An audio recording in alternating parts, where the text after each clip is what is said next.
Okay, now that everything is tightened, tripod there. Let's see how good it works. Oh, yes.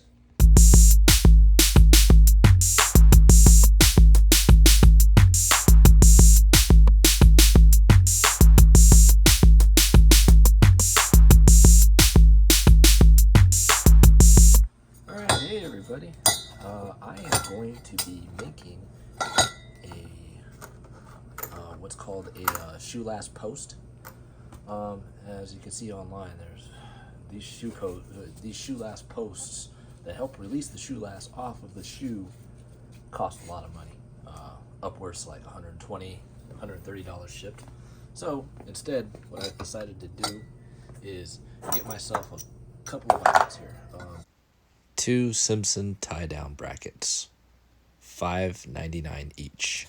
3/8 diameter bolts, fine or coarse, whatever you could get. Nuts that would match those. We have a whole bunch of washers. They fit the 3/8 bolts. And what I have here is a Jordan 1 shoe last. At the time of the purchase, I did not know that you needed a shoe last post release, or a shoe last release post is what they call it. Looked online, wow, really expensive. So I said, screw it. For less than $50, we can get our own shoe last post just by buying sheer materials and being a little bit more imaginative.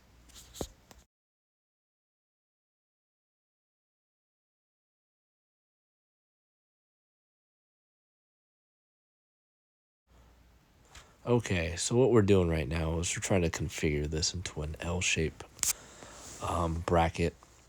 At the edge of the table where it's a little bit sturdier, we have a little bit more stabilization, it's stronger, and the idea is we want to make sure that we have that stud, which is a 1/2 inch diameter. And also I would suggest getting a whole bunch of nuts that basically fit that rod right there. And I would actually go up another 2 inches on that. That's a 6-inch length right there. Actually, that may be, no, that's about 4. I would go 6 inches and adjust the nut on the bottom of the table accordingly. So in a few seconds, we're going to show you how to actually secure that. Now, we are not just going to drill a hole in the table and put that bolt all the way through those brackets. What we're using right here is a dowel. I got this at the Japanese store about 9 years ago. They do not sell this anymore. This is a softer type wood. However, being that it's a cylindrical shape, I'm going to cut it down to size to where it fits underneath those two brackets like so. And I'll be drawing out a line to find out where we should drill this cylinder. You always want to do it down the center. And what we're going to do is just mark down our holes, punch it out, drill it out, and with a there's another bit that we're using right here. This is this. In a moment, I'll be hammering it down to make a hole punch, so that way the drill bit doesn't scooch away when I'm drilling this dowel. And what we'll need is that bit to actually make that hole a little bit bigger if you don't have a huge drill bit on hand, and in which case I don't. And there it is. I'll be tampering it down with a hammer right there, just so we have a hole guide. So now that I figured out where the hole should be drilled into, we're going to figure out the measurement in just a few moments.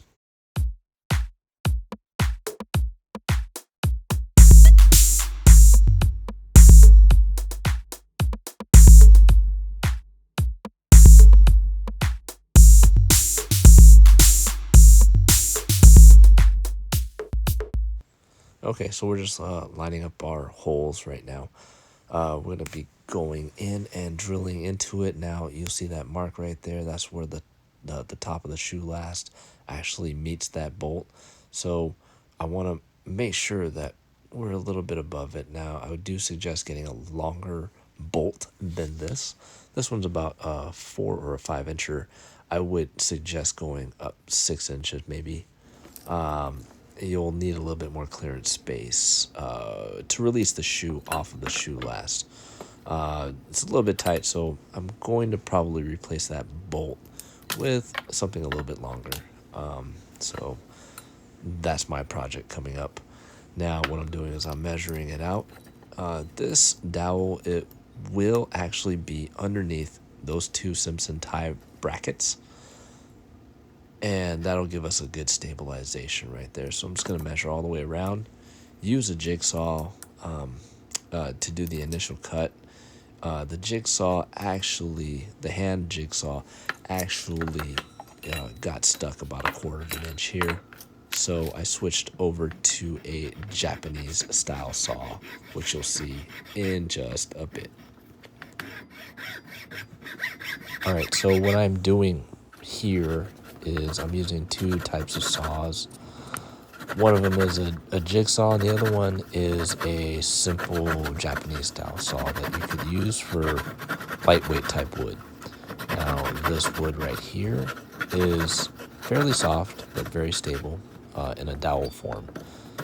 So I was able to actually get through this a heck of a lot easier than with that jigsaw that I first initially used.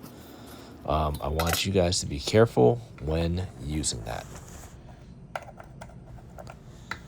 Now, after we've cut out that dowel and we pretty much sandwiched our Simpson ties together, what we have here is a little rough way of measuring it.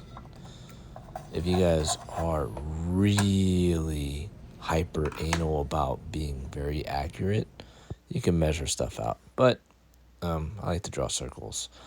You know, we're trying to get down to business and, you know, making shoes and designing stuff and putting different materials on. You're not really worried about how this shoe last post is going to look and whatnot. So what we want to do here is just make sure everything is stabilized. So I'm pre-drilling the holes with my trusty drill here. And what I'm doing is just, you know, starting the screws in here just by drilling it into the table and seeing where we are measured out at. So a little bit more trial and error. Okay, so the next plan of attack here is trying to make everything line up. As you can see, I tightened up a little bit too much on one of the brackets and the hole's not lining up. So we're going to unscrew that. Try to make it line up a little bit. The reason why it's misaligning is because it's about 1/4 of an inch raise on that, the tie down portion of that other Simpson tie down on the top there. As you can see, trying to make everything line up. However, when I'm screwing into the base, it's going to screw in kind of at an angle at the top to where everything kind of misaligns. So what I'm doing is I'm holding that tie down down to the other bracket that's securing the dowel and pretty much securing it and making sure it lines up. Okay, so now I'm satisfied with it. I'm going to go ahead and drill out that hole for the dowel. Now, a disclaimer that I do have to tell you guys is whenever you're using power tools or anything like this, don't do what I did. I held that dowel in my hand while I used that drill bit to whiten the hole. Don't do that. What I prefer everybody else do if they're going to take on this project is use that Simpson tie down. If you can make the holes work for you, or at least just tie down one of those brackets and secure that dowel and drill into it and make sure that that hole is a little bit wider, go ahead and do so. Now, whenever you're using drills or any kind of power tools, make sure you use eye protection. If you're more comfortable, use gloves. We don't want you guys getting hurt trying to do something like this just to save a little bit of money. Anybody that's handy knows safety is always first.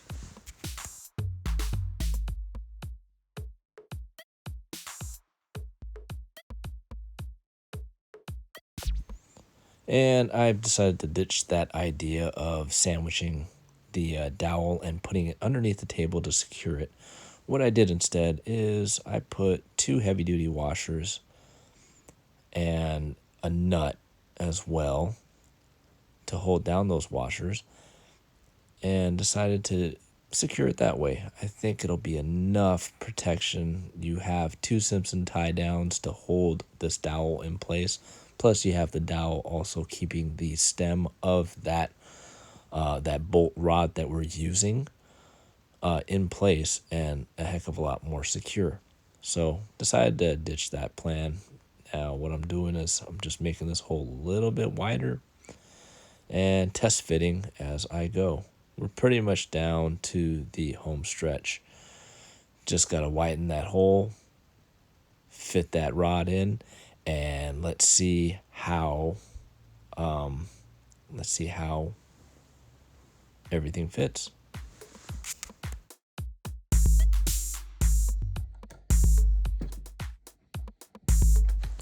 Okay, so I got my Simpson tie down screwed down onto the table, and I'm using a C clamp here that you could find at any general hardware store.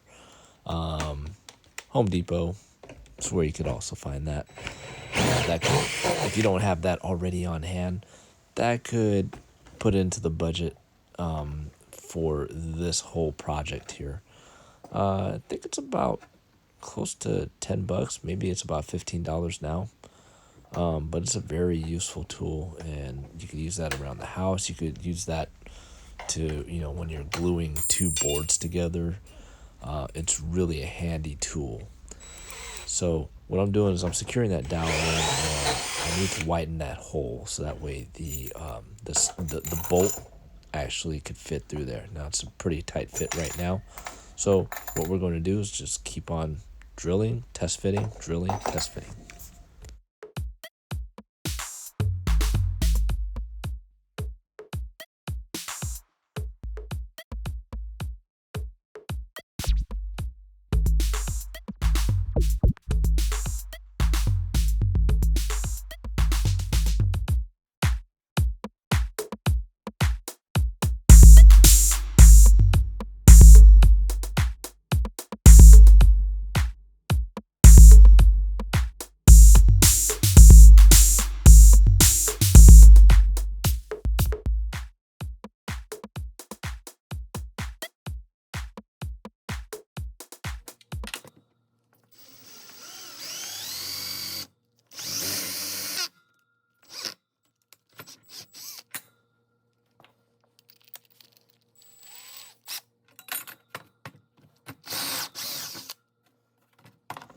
All right, so what's happening now is we're making the larger holes for securing bolts. Now, I had to ditch these bolts right here.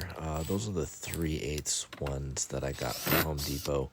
Reason being is I bought those as dome tops, and we really can't screw those in because they are dome tops. So, whereas a regular bolt would have a hexagon head, that you use a wrench to secure it, and then on the bottom of that table you could secure the washer and the nut, and with two wrenches you could actually secure that nut to the table. This is for added stabilization. Now we're only using a 1/4 inch screws on each one of those corners of that Simpson tie down. So I wanted a little bit more added protection by using a washer and a regular bolt that you'll see in just a minute. All right, so now that we got our main stud right here, which is the, I'd say about a 5-inch, half-inch rod right here, 5 inches in length. And what I'm doing is I am screwing it from the top right now because it's still a little bit of a tight fit on that dowel. So I'm screwing it in, and it's going to be making a heck of a lot more room, as well as securing it to that dowel itself. And now, because that dowel is such a tight fit on the diameter of my drill bit, didn't really give me the diameter that I needed. Even the other drill bit that widens the hole, those two, that combination didn't give me a wide enough fit. So now what I'm doing is I am bolting it into the actual dowel. This makes it a heck of a lot more secure because it's actually screwing into the wood of that dowel. So I guess a misfortune actually turned out to be a benefit. So I'm screwing it in from the bottom. I have my washers already set. We're in the finishing stages right now, and can't tell you how much excited I was to save a lot of money. At least about a third of it if I didn't have the tools. But all in all of the bolts, even the bolts that I wasted and didn't even use, those 3/4 bolts that were supposed to go into those securing points to the table, I didn't even end up using those. So if you can find bolts around the house with really sturdy washers, you could probably get away with that.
Okay, so uh, as I was saying before, these 3-inch bolts that I got from Home Depot, no way of securing it. It's just going to keep on spinning at the top there. So I got these bolts from Ross, actually, and it's a pretty good deal, about $5.99 for that whole box. Came with lock washers, crush washers, bolts, nuts, everything. So I'm going to be using this instead. And what we're going to do is just going to replace those dome type bolts that I got. Probably use those at a later date. And yeah, pretty much we're going to secure this puppy down and call it a day.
Okay, now that everything is tightened, got ourselves a last release post. Take this off the tripod there. See how good it works. Oh, yes. There it is. You have your last release post